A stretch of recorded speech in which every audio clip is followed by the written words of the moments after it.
Pronostic des matchs de la deuxième journée de la phase de clôture du championnat d'Argentine. C'est parti, on commence avec le premier match, Boca Junior Union. Boca Junior, ils sont sur 7 matchs sans victoire, toutes compétitions confondues. C'est énorme pour une équipe du standing comme Boca Junior. Union Santa Fe, ils sont sur une victoire pour le dernier match qu'ils ont joué contre Estudiantes. Ils ont gagné 1-0 avec la manière. Mais Union Santa Fe, c'est une équipe qui est censée jouer le milieu de tableau, voire même le maintien. Ils sont par contre sur 16 matchs sans victoire à l'extérieur. Donc moi, je vois Boca Junior gagner le premier match de cette phase de clôture chez eux. Parce que Boca Junior, là, ça fait un bon moment qu'ils n'ont pas gagné. Et je pense qu'ils vont renouer avec la victoire pour le prochain match contre Union Santa Fe. Donc, victoire de Boca Junior. Ensuite, le deuxième match, Atlético Tucumán contre Central Cordoba. Donc, Atlético Tucumán, ils sont sur 3 victoires consécutives à domicile. Les derniers matchs, ils les ont joués à domicile. Les 3 à domicile. Ils ont gagné les 3 matchs à domicile encore une fois. Et Central Cordoba, ils sont sur 3 matchs sans victoire, toutes compétitions confondues. 7 matchs sans victoire en championnat, 4 matchs sans victoire à l'extérieur et 2 matchs sans victoire à l'extérieur. Donc moi, je vois un match nul, je vois une surprise. Central Cordoba, c'est une équipe qui est censée jouer le maintien. Et d'ailleurs, ils ont perdu leur dernier match 4-0. En Copa Sudamericana, c'est l'équivalent de l'Europa League. Donc, je vois une petite surprise et je les vois faire match nul contre Atlético Tucumán.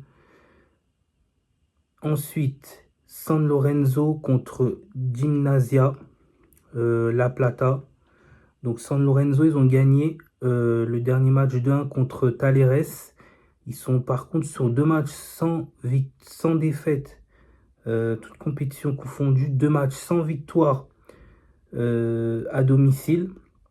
Et Gimnasia, ils ont perdu leur premier match de la phase de clôture. Ils ont perdu, je sais plus contre qui ils ont perdu, mais ils ont perdu. Et ensuite, ils sont sur 5 matchs sans victoire à l'extérieur. Donc Gimnasia, c'est pareil, c'est une équipe qui est censée jouer le maintien dans ce championnat argentin. Donc moi, je vois San Lorenzo gagner leur premier match de cette phase de clôture chez eux. Ensuite, Atlético Lanús contre Rosario Central. Atlético Lanús, ils ont perdu contre Deportivo Riestra dans leur dernier match 1-0 à l'extérieur. Ils sont par contre sur 12 matchs sans défaite à domicile. Et Rosario Central, ils sont sur 3 matchs sans victoire, toutes compétitions confondues. Ils ont fait un partout contre Godoy Cruz. C'était une petite surprise quand même. 4 matchs sans défaite à l'extérieur. Donc ils sont plutôt sur une bonne dynamique. Donc moi je vois un match nul. Je vois un match serré. Ça va pas être facile pour Atlético Lanús. Et Rosario Central, c'est une équipe qui joue bien au ballon, qui vont leur poser des petits soucis, je pense, on verra. Mais je pense qu'il y aura un match nul. Ensuite, Platense contre Vélez Sarsfield. Donc Platense, ils sont sur 6 matchs sans défaite à domicile. Le dernier match, ils l'ont perdu contre River Plate. Et Vélez Sarsfield, ils ont perdu leur dernier match contre... Non, ils ont gagné. Pardon, ils ont gagné leur premier match contre Tigre à domicile. Ils sont sur 4 matchs sans victoire à l'extérieur, toutes compétitions confondues. Une défaite à l'extérieur en championnat argentin. Donc moi, je vois Platense, Vélez Sarsfield, cette confrontation, je vois ce match se solder sur un match nul. Et puisque Platense, ils vont enchaîner 2 matchs consécutifs à domicile contre Vélez Sarsfield et ensuite contre Argentinos Juniors. Et je ne les vois pas enchaîner 2 victoires consécutives. Donc, ni 2 défaites consécutives. Donc, je vais voir faire un match nul sur les 2 matchs. Et je pense que ça va être contre Vélez Sarsfield. Ensuite, Godoy Cruz contre Sarmiento. Godoy Cruz, ils sont sur 4 matchs sans défaite. 8 matchs sans défaite à domicile. Sarmiento, ils sont sur 4 matchs sans victoire en championnat et 4 matchs à l'extérieur sans défaite en championnat. Donc moi, je vois Godoy Cruz gagner le match. Ça va être un match serré, je pense. Sarmiento, c'est une équipe qui est censée jouer le maintien. Mais je vois Godoy Cruz gagner ce match contre Sarmiento. Ensuite, Instituto contre River Plate. Instituto, ils sont sur 2 matchs sans défaite, 6 matchs sans défaite à domicile. River Plate, ils sont sur 11 matchs sans défaite en championnat, 7 matchs sans défaite à l'extérieur en championnat. Donc moi, je vois River Plate gagner contre Instituto. Je m'attends à ce que ça soit un match un petit peu difficile pour River Plate parce que Instituto, ils sont sur une bonne dynamique à domicile. Le match nul n'est pas à exclure, mais je vois bien River Plate gagner. C'est pareil aussi pour Platense, où ils sont sur une bonne dynamique à domicile aussi. Il peut y avoir une victoire de Platense. Donc voilà, mais là je vois River Plate gagner contre Instituto. Ensuite, Barracas Central contre Independiente Rivadavia. Donc, Barracas Central, ils ont gagné leur dernier match contre Racing, à la surprise de tous. Racing, c'est une équipe qui est censée jouer le titre pour gagner le championnat argentin cette saison. Donc, ils ont gagné leur dernier match au Racing. Ils sont sur 3 victoires consécutives en championnat à domicile. Independiente Rivadavia, ils sont sur 3 matchs sans défaite, sans victoire, pardon. Ils ont perdu leur dernier match contre Newell's Old Boys 2-1 à domicile. Ils sont sur 2 matchs sans victoire à l'extérieur, donc en championnat. Donc moi, je vois Barracas Central gagner contre Independiente Rivadavia. Ensuite, Tigre contre Argentinos Junior. Tigre, ils ont perdu leur dernier match contre Vélez Sarsfield 2-1 à l'extérieur. Ils sont sur 7 matchs sans victoire en championnat, donc ils sont vraiment dans une spirale négative. 4 matchs sans victoire à domicile en championnat. C'est vraiment compliqué pour eux. Par contre, c'est la dynamique inverse pour Argentinos Junior. Ils sont sur 11 matchs sans défaite, toutes compétitions confondues. 9 matchs sans défaite à l'extérieur. Ils sont sur 3 matchs nuls d'affilée à l'extérieur en championnat. Donc, ils vont enchaîner 2 matchs d'affilée à l'extérieur. Le premier contre Tigre, le second contre Platense. Argentinos, ils ont fait match nul contre Boca Junior lors de leur dernier match. Ils ont fait un bon boulot. Ils ont éteint le Boca Junior.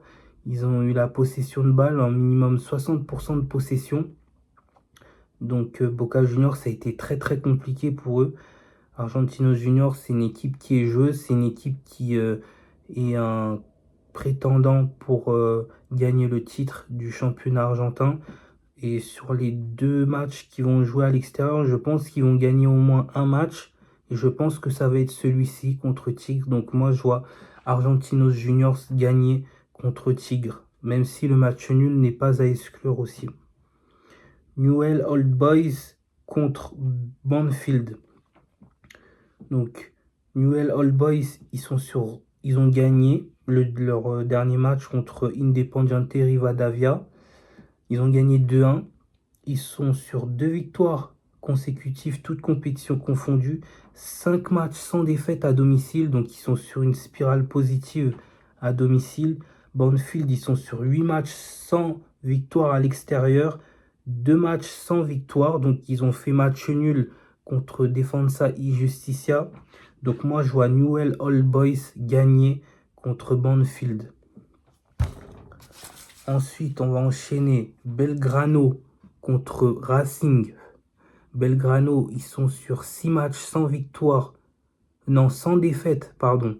6 matchs sans défaite, toutes compétitions confondues. 3 matchs sans défaite à domicile. Donc moi, il y a aussi le Racing qui sont sur 5 matchs sans défaite à l'extérieur. Ils ont perdu leur dernier match contre Baraka Central. Et moi, je vois personnellement Racing stopper la série de Belgrano, même si le match nul n'est pas à exclure là aussi. Mais je pense que Racing ont le moyen de mettre un terme à la spirale positive de Belgrano, sachant que Racing, ils font pas beaucoup de matchs nuls dans leur confrontation. Si on regarde bien, sur les 15 derniers matchs, le Racing, ils ont fait que 2 matchs nuls. Donc c'est qui tout double cette équipe. C'est soit cette équipe elle gagne de façon générale, soit ils gagnent ou soit ils perdent. Ça peut leur arriver de faire match nul, mais c'est une équipe c'est qui tout double. C'est soit ils gagnent, soit ils perdent. Donc moi je vois le Racing gagner à l'extérieur. Ensuite, Independiente contre Talleres. Independiente, ils sont sur 8 matchs sans défaite, toutes compétitions confondues.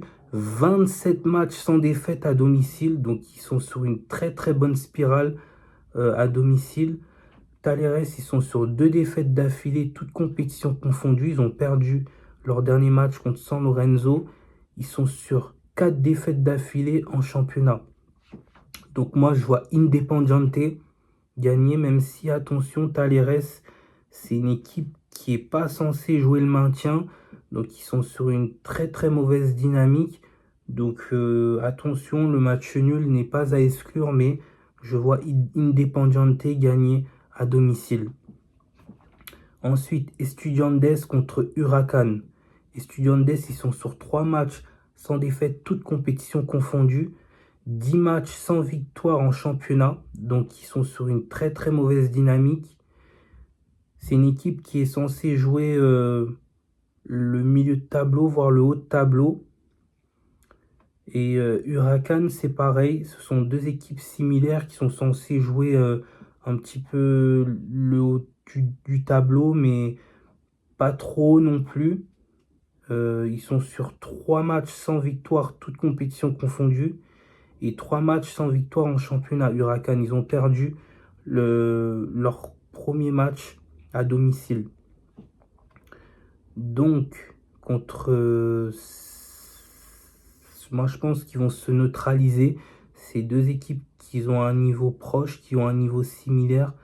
Donc je vois le match nul, même si la victoire de Estudiantes, elle n'est pas à exclure, mais je vois match nul.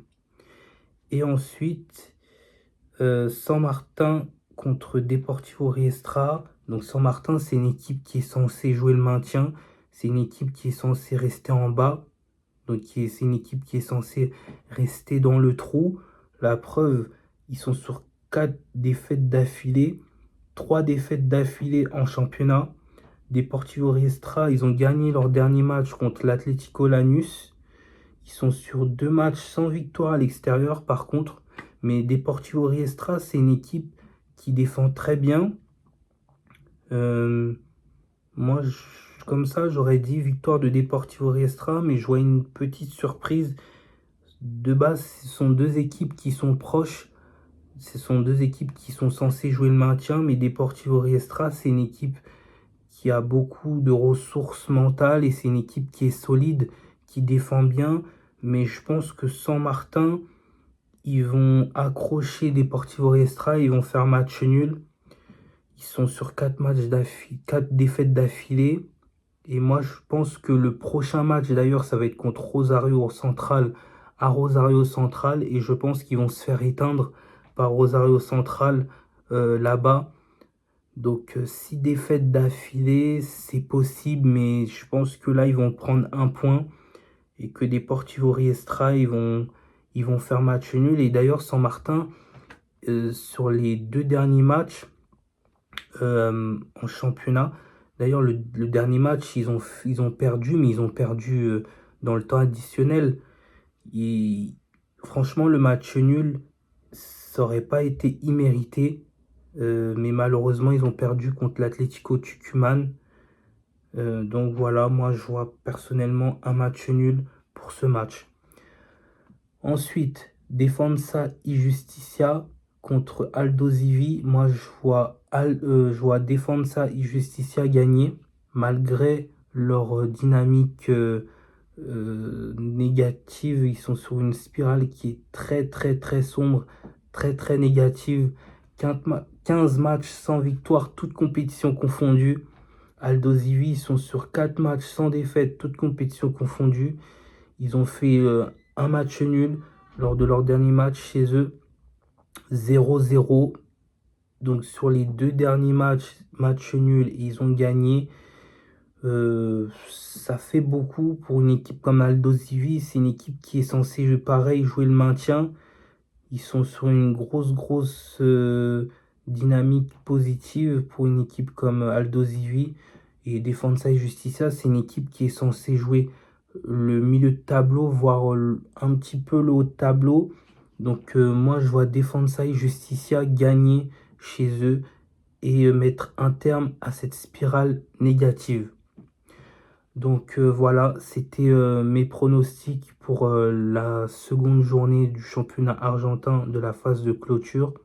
N'hésitez pas à commenter, à aimer, à partager la vidéo et ensuite à donner vos avis si vous pensez qu'il y a des pronostics qui doivent être réajustés ou si vous pensez qu'il y a des résultats, si vous voyez d'autres résultats, d'autres pour certains matchs. N'hésitez pas à le dire dans la barre de commentaires.